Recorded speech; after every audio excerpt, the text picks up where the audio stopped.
Well, my guest just left, Heather. She was great.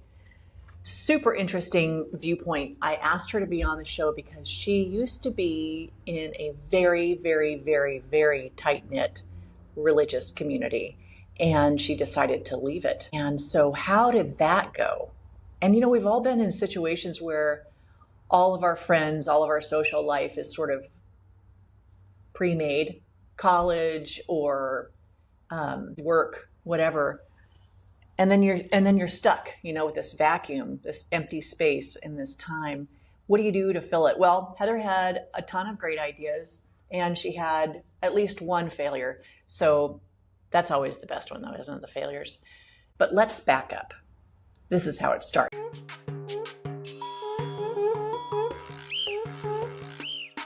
I want to show you what we have on board today. We have a little bit of Earl Grey and this awesome little teapot. I think I'm going to start calling you my awesome little teapot. Oh, I love that nickname. Please do. Heather, but I'll introduce her in a minute. Just wanted to introduce people to the world of having tea in the afternoon. This is perfect for people who are introverts and extroverts and every kind of vert in between. So today I am bringing you a vert. Maybe you can figure out what she is. And we just finished some balloon roof bagels that were amazing. Delicious. Right? So that's a local new bakery in Tacoma. It's called Balloon Roof. And then I also have from them these shortbread pistachio cardamom. What? Cookies, and they're amazing. We tried to eat everything before we started filming so we don't sound disgusting. I'm really excited to have my first guest be Heather Marin. Yay! Thank you. Thank you for coming. Thank you for coming. So I asked Heather here because I thought she was an extrovert, but I had her take a Psychology Today test, as did I, and she is not 100% extrovert. She is 65 out of 100. Somewhat. So which leads me to believe that she's been faking. And you know what? And that's a good tip to know too. How can you fake being an extrovert if you're an introvert? I'm about the same. I thought I was an introvert. Turns out I am almost middle of the ground. Well, you're over 50%. That's more than 50. You're on the extrovert side. So I guess that one is better than the other. No. It is. It is. But you act like an extrovert. Okay. But we're going to dive into that in a minute, and I'll tell you what she's been doing. It's nuts. She's so brave, and but she can tell us how that all worked. But before we get started, though, on Tea at 3 with Sharon, we have what we call show and tell, just like kindergarten. And I asked Heather to bring something really fun for us today. I have no idea what it is because I love surprises. What'd you bring for show and tell today? Well, Sharon, I am excited to tell you what I ABC have. stores in Hawaii. Oh, yes. That's where we get cheap stuff. It's the best. I love ABC stores. Girl, and me too. Every time I see this bag, it makes me happy, and it makes me think about Hawaii. All right, inside my bag today, I'm bringing something that is part of a very special community that I belong to. So here I have some kind of leathery. Oh my God. They're kind of smelly, a little bit worn, but these are my salsa shoes. This is what I wear for salsa. And the reason I bring my worn salsa shoes is because it's part of a community that I'm involved with, and I love it so much, and it makes me happy to be part of this salsa bachata community. And so this makes me happy, and it kind of goes along with what we're going to be talking about today. So I thought that was perfect. No, it is perfect. And also she's not faking. Like, these are worn. She has done some dancing in these. I also have a pair, and they are not as worn. Well, you got to dance a little bit more. You'll get there. Damn. She gets down. Yeah. That's fun. Well, we've been doing it for a few years. Honestly, I should have more salsa shoes, but these were great. They were given to me by a very good friend. And so they mean a lot to me. And that has more to do with community, more that I want to be talking about today, these salsa shoes. So. Right. So Heather has an interesting past because she was born and raised in the Mormon Church, a very, very tight-knit Christian community. And but then she's out of it now. And so I wanted to ask her what it was like to be raised in a community that's so tight, and literally they plan like everything, like here's family night, and then here we're going to do this tonight. And it's like, you don't have to go out and make any friends. They are there for you.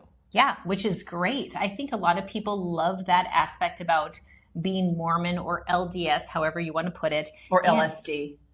It's a great community. I really enjoyed growing up LDS. I thought we were the chosen people, and I felt very strongly in my church, and it worked really well for me until it didn't, and that's fine. And there's nothing wrong with being Mormon. There's nothing wrong with being in that group, and it just was a time there that I no longer identify with that, and I'm happy to be stepping away. I'm glad about that. But you're right, when you grow up in one little tight-knit group, you have friends wherever you go. If you move somewhere, there is a church there, and you go in and you suddenly have a community. You're very welcomed. Mormon people are extremely generous. They're very kind. Yeah. Great smiles. They're very welcoming. They love new people, and you have friends everywhere. Yeah. You don't even have to work for it. You don't have to work for it. And that's a big reason why I think people stay. Yeah. Because you're in it, everyone's in it, and it's a great group. And you know lots of people. Yeah. So what happens when you decide to step away from that kind of group? Yeah, a vacuum. Yeah, sometimes. I think that's really hard for And that's people. when Heather got into ventriloquism. Just kidding. Maybe that'll be one of my next things. Hey, you never know. I do intentionally spend time and make friends with other communities and grow my groups. And maybe that's why you think that I'm such an extrovert, but it's intentional. And I intentionally try to spend time with people face to face, in person, because it's more meaningful to me in my life. So, but what about like that first year after you've decided to not go to the church anymore? And now you have all this extra time and also 10% of your earnings. Right? I mean, what do you do with the tithings, first of all? What do I do with all that money I'm investing? So many great so things. what did you do that first year to start filling some space? Did you make some bad decisions? Did I make some bad decisions? Did you get involved in, I don't know. I mean, I did. I went improv. I went from one cult to another. Oh. So now I'm really big into golf, which is a little bit of a cult. I forgot about that. Yeah. She's I really golf on into it. Sundays now, actually. Every Sunday I golf. And it's so much more fun than church was. It's great. I really love golfing. My husband and I golf together, and it's something that brings us closer together. And we meet a lot of people, and it's also a great community. And we're outdoors. We golf rain or shine. It's something that we do. So we kind of feel like a church. Yep. Seriously. And it costs less. Dude, I have a lot of things that feel like church. And people are, and believe me, I am not non-God and I'm not non-church. Sure. But for me, I have found other things in other communities. And one of them is CrossFit, and I know, I drank the Kool-Aid, believe me, since 2014. And I love it. I can go travel. I can go drop in a class. We're all on the same page. We speak some weird language that nobody else speaks, Sounds like a church. It really is. It sounds like a cult. I mean, even golf, you could say some things that I wouldn't understand. Anyway, like putting, But what are the challenges of being extroverted, or at least acting like faking it? Extrovert? Technically, I'm over the 50% mark. So it's true. Then people aren't labels. You're not extrovert, introvert. You are. Well, it's a spectrum. It's spectrum. And even I listened to a podcast this last week, one of my favorite podcasts. Can I drop the name? Please. Is that okay? I love Hidden Brain. If you know this one, a lot of people know this one. It's all about sociology research. And it's this latest episode that I listened to, they were talking about people not being nouns. Like, you are this, like not a noun. Yeah. You're not a noun, you're a verb. People are verbs. They're changing. What's a verb again? You know, for those people. I know. But let's pretend I don't know. It's an action. I'm an action. So we are action. So look at we are. You're not just a daughter, a sister, a partner, a member of this community, a CrossFit person. You're an asshole. You're a that could is be that a verb? verb. It could be a verb. You're asshole. I'm going to be an asshole today. I'm just going to asshole this, but that's funny. Derailed. Yes, that was great. Cut. But we're moving. We're moving people. We're not static people. So sometimes we're a little bit introvert. Sometimes we're a little bit extrovert. Both are great. I can never control it when I am. Oh, you know what I mean? Like I'll be like, okay, I'm going to go into this, the Catalina wine mixer, and I'm going to be all about it. And then I end up there, and I'm like, shoo. And then the vibe is off, and you just feel like you need to be inside. Can't control it. How about you? Well, you put on different hats. You're a different person for different situations. Everyone is. When we're at work, we are professional. We are professional at work, and we do our little professional self. That's what I do. I don't do that. This is what you get all the time. Sharon is Sharon. Yeah, but when we're cozy by ourselves at home, and we're out in the garden and we're weeding, I'm totally okay with just listening to a podcast and enjoying that moment. I don't have to be all the time with people that always have to be jumping around. Okay. Yeah. But when you are around a big group of people, it feeds you and you get energy. Oh my word. I love it. I'm like buzzed for days. Yeah. It's just such a high. I love getting together and like having parties.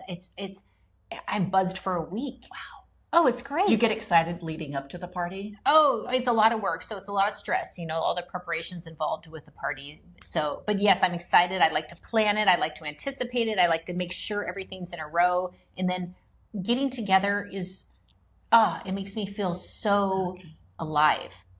So being just a few points down from you, feel exactly the opposite. What do you feel like? When I have people over, when I know I'm going to be hosting something, I will spend days of being kind of in a bad mood and really nervous. I'm just afraid everybody's going to have a bad time.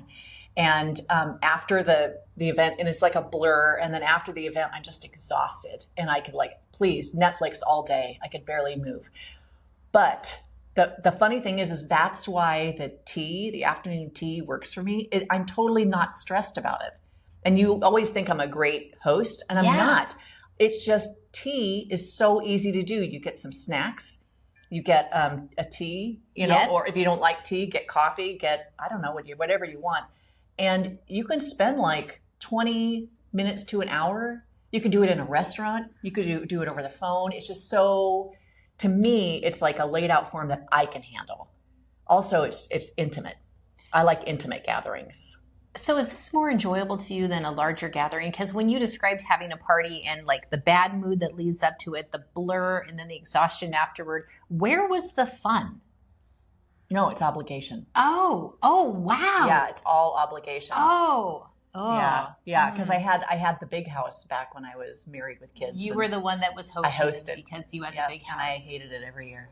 Oh. I mean, family's going to be really upset. I mean, I love parts of it. So anyway, back to you. Oh, that's funny. So, well, let's go back to one of those questions that you mentioned earlier. How do I fill the void of not having a community? Yes. You were talking about how when you leave a tight-knit community with a bunch of friends, how do you fill that? Yeah. Right. Well, first of all, I don't feel like I've left all my friends, like the ones that I was close to at church. I'm still friends with them. It hasn't stopped. I haven't just saying, oh, well, you're part of that community, I'm not going to be friends with you. I feel like they still reach out to me. I still reach out to them. We still do other things together. We just don't do that one thing that we did together. Right. And you're 10% richer. 10% richer. It's a funny thing about the tithing, because I do like still giving to charity. Charities. That makes me feel happy. But now I kind of decide where it goes to, and there's some pet charities that I just love giving to, and it makes me happy. It still feels more intentional. Like I'm giving my money to this instead of this kind of like this black hole. Well, it's not a black hole. I mean, it's not a black hole. It's not. There's nothing wrong with giving to churches. I don't think they believe in the black hole, right? Anyway. You don't believe in the black hole? No. It could be anything. Yeah, it's just dark purple or something. I don't remember. So you golf. And then also she does salsa. I do. And also, so she asked me to be a part of her feminist book club. Oh, yes, I do have that too. So I didn't read the book, but I did show up anyway. And you were a fantastic addition to that group, by the way. I don't know about that. But yes. So we and there was like 11 of us or something. It's a little bit too big for me, honestly. The group is a little too big for me. Interesting. Yeah. But afterwards, we all go outside because there's an alleged garage sale across the street, and they're selling fresh sourdough bread and honey. So just like women, we're like, oh, let's go gather. So we all go and gather over there. She is roping people in from the garage sale to join our feminist book club. I thought she already knew the woman. I'm like, oh, well, Heather knows this. Like, no, she didn't know her. Just complete strangers. And she and they acted like friends immediately. So she's really good at it.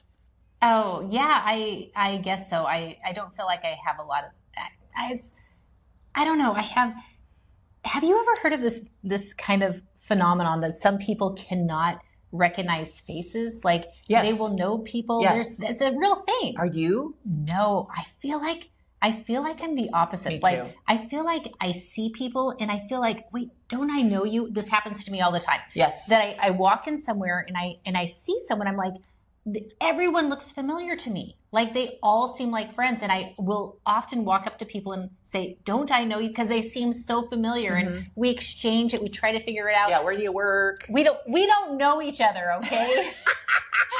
So that's the trick of making friends. Act like you already know them. but it honest to goodness feels like I already know this person because everyone just seems familiar to me. Like I was like, oh, don't I know them? Maybe. And just so wherever I go, I feel like I already know people. It's kind of weird. And then that's it. So yeah, let's give tips. Like let's say you don't have any communities and you're trying to figure out what you want to do to make some friends. You're new. Let's say you're just new here. What suggestions would you have for someone who wanted to be a part of a community? Okay, well, let's go back to salsa.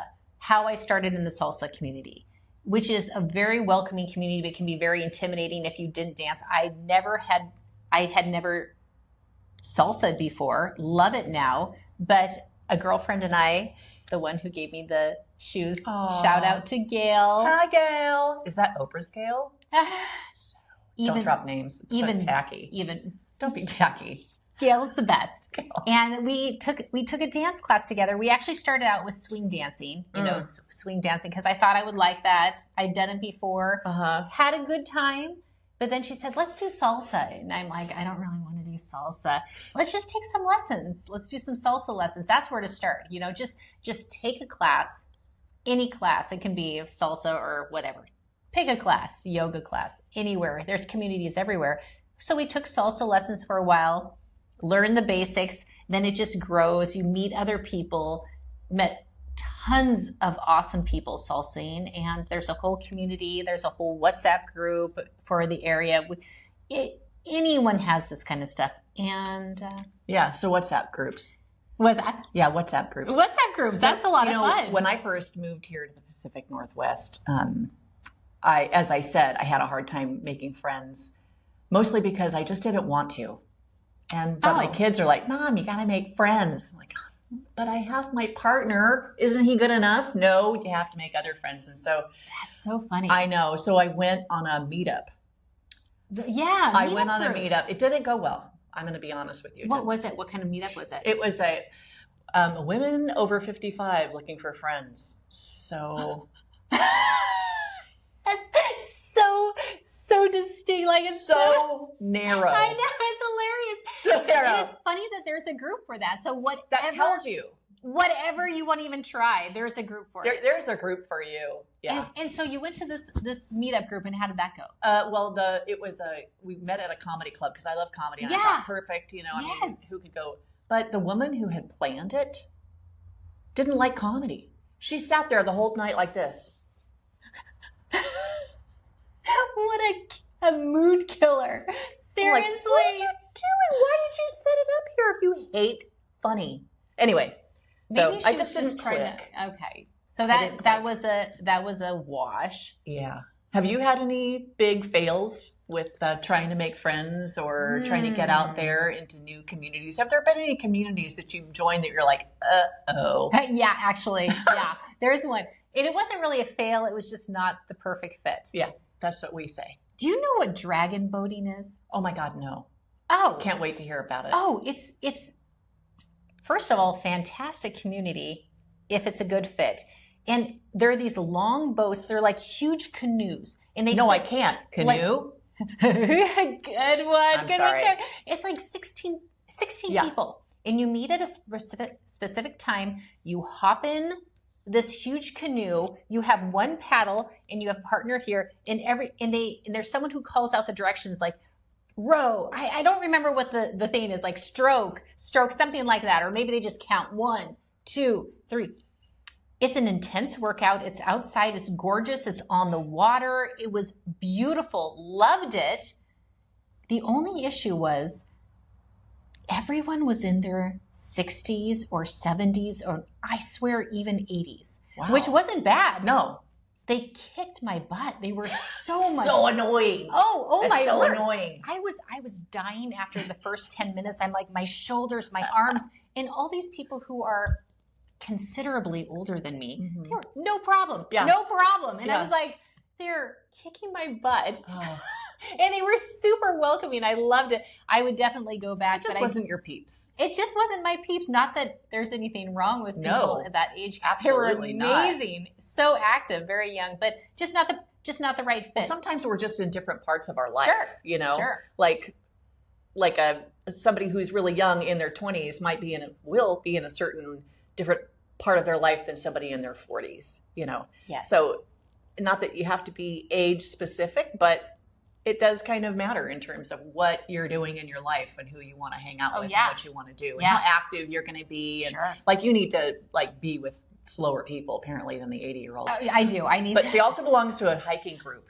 I mean, you know what you need to be in a group that can detox you from all these groups. Seriously. That's what my husband says. He's I like, bet, I really bet. too many groups, but I Okay, love them yeah. all. So that's the thing is like, Okay. so now you got all these groups. I do. You're a groupie grouper. I'm a groupie grouper. I do And- have a lot of clubs. And that is a problem sometimes because you're can be. stretched thin and people feel like they can't get enough of you. Well, the thing is, it's like we just can't get enough of each other.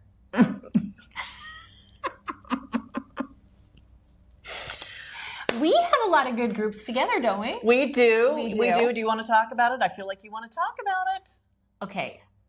Some people may or may not know that Sharon has a hidden talent as well. There, it's right in. It is. It's part of you. It's amazing. Improv is another thing that I tried. I took a class with improv. Me too. You did too. And that's how we knew each other because we each took the class. And that's also a community.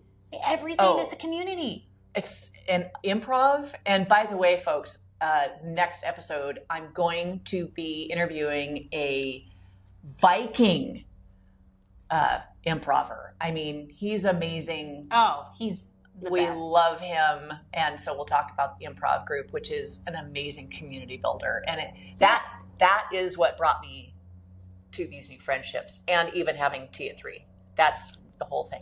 Speaking of tea at 3, not that you and I ever suffer from not having enough to talk about, but if you have problems filling up spaces, I have these tea at 3 Sherapy cards, Ooh. which have not been printed successfully because I'm not rich, okay? But I'm going to let you pick one of Okay. these and then, Okay, just pick a card, any card. Okay, I'll take this one. All right. If you were in a crowd, what would you be thinking about? If I was that's a huge question. If I was in a crowd, what would I be thinking about? Crowd of people. Let's say a concert or a farmer's market. You know, the really good ones where you're packed in there. What are you thinking about? Now, this is a phenomenon right now because if I'm at a farmer's market, I will be looking at all the items. I won't be looking at the people at all, which is They're hilarious. not even there. They're not even there. But I'm with my husband and we're walking down the farmer's market and he'll be like, did you see that person? They were walking right in front of me. They totally like got in my way and I had to jump out of the way. Or Yes. Did you see that person? They were doing this crazy thing, and he will notice all the people. Yeah. And I am completely oblivious to all the people. Wow. I'm like, what? There was a person? And no one's ever in my way because I don't even notice them. I'm dodging and weaving because I want to see what's at You're all the people. the You're the person in other people's way. Oh, I totally am. But I don't know it. I'm completely oblivious to it. But it's funny because I feel like I'm more extroverted than my husband. Definitely. And I don't notice the people. And he's a little bit less, he's a little quiet and he notices all the people. I do too. I am less extroverted than you. And when I am in a crowd of people, all I can think about is, oh my God. What are you thinking? All these people. The people. Oh, that guy over there, this person over here.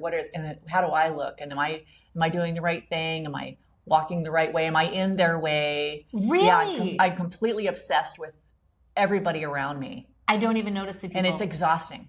Oh, how funny. And it is for my husband too. Exhausting. That's why I like intimate gatherings. Can't even see having the a tea party. This is perfect for me. It's perfect for me too, but because of the company.